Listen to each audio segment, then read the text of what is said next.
दोस्तों नमस्कार। AR news network के परिभ्रमण के समय में आज हम आए हुए हैं दरभंगा जिले के कुशेश्वर स्थान में।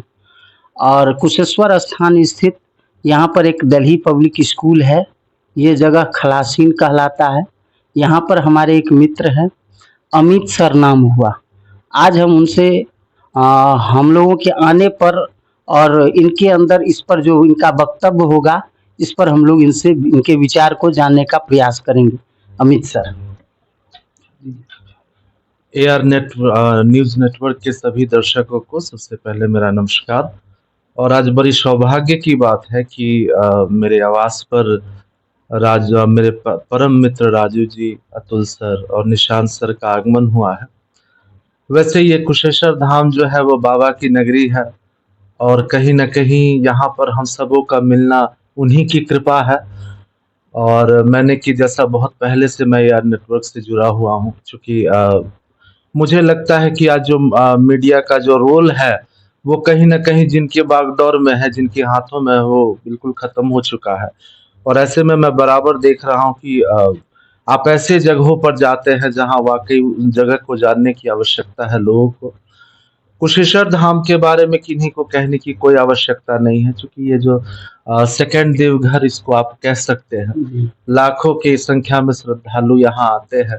आपने जो बाबा के मंदिर में जो अनुभव किया होगा, जो धार्मिक अनुभूति आपकी रही होगी, वो बिल्कुल भी अभिन्न रही होगी। और यहाँ पर स्कूल है और स्कूल एकमात्र माध्यम है, ये बाबा की कृपा है कि हमारे कुशेश्वर धाम में लोगों के बीच मध्य एक लंबे समय का रहने का सौभाग्य प्राप्त हुआ है। शिक्षा का प्रचार प्रसार है, चूँकि हम लोग क्या हैं, शिक्षाविद लोग हैं और अपना जीवन का लक्ष्य ही एक वही है कि इस क्षेत्र को आगे बढ़ाना है। चाहे वो किताब लिखकर हो, कविता लिखकर हो या न्यूज़ चैनल के माध्यम से हो।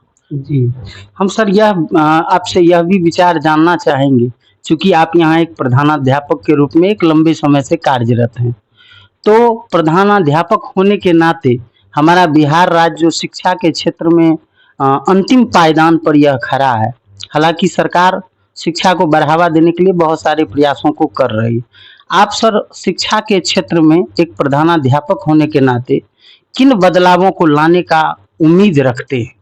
देखिए, जीवन की जो दशा होती है उसे बदलने की आवश्यकता है और शिक्षा के क्षेत्र में उन लोगों की दुर्दशा हो गई है जो इसको बदलने वाले हैं। मैं बात कर रहा हूँ निजी विद्यालय के शिक्षकों की। एक बड़ा-सा अंतर आपको देखने को मिलेगा कि जो ये प्रोफ़ेशनली लोग इसको चुनते हैं, लेकिन कहीं न कहीं उन्हें ये भाव उनके दिलो-दिमाग में बिठाया जाता है कि आप सेवा कर रहे हैं, मेवा की इच्छा ना रखिए, आप जो एक कोई बेहतर पीढ़ी का निर्माण कर रहे हैं। ढेर सारी इस तरह की ज़िम्मेदारियाँ अब युवा के कंधे पर दी जाती है। और बिहार के शिक्षा क्या, पूरी भारत की अगर हम बात करें तो निजी विद्यालय के शिक्षकों के ही कंधों पर है और उनकी ही दुर्दशा हो रही है बिहार जैसे शहरों में। और यहाँ के जो राज्य बिहार है, आप देखते होंगे कि सबसे ज़्यादा आपको असंख्य स्कूल यहाँ मिलते होंगे। जो भी आपके मित्र होंगे जो शिक्षा से जुड़े हुए होंगे, कहीं न कहीं अभाव में जी रहे हैं। और अगर उनके आप पर्सनली जानेंगे तो बहुत योग्य है, वो सुयोग्य है कहीं, लेकिन जो डिज़र्व करते हैं वो उनको नहीं मिल पा रहा है, इसलिए अपनी योग्यता को दिखा नहीं पा रहा है। अगर निजी विद्यालय में कार्य करने वाले शिक्षकों की दशा को अगर सुधारा जाए तो बिहार का भविष्य बदल जाएगा। और आप यकीन मानिए कि इनके कंधों को अगर आप मजबूत करेंगे तो कहीं न कहीं आपका राज्य मजबूत होगा, आपका देश मजबूत होगा। जी, सर हम यह भी देख रहे हैं कि निकट 22 मार्च को ही हमारा बिहार दिवस मनाया जाने वाला है। एक उत्सव के रूप में इसको हमारा सरकार या फिर जो प्राइवेट संस्थान है उसको यह मनाते हैं।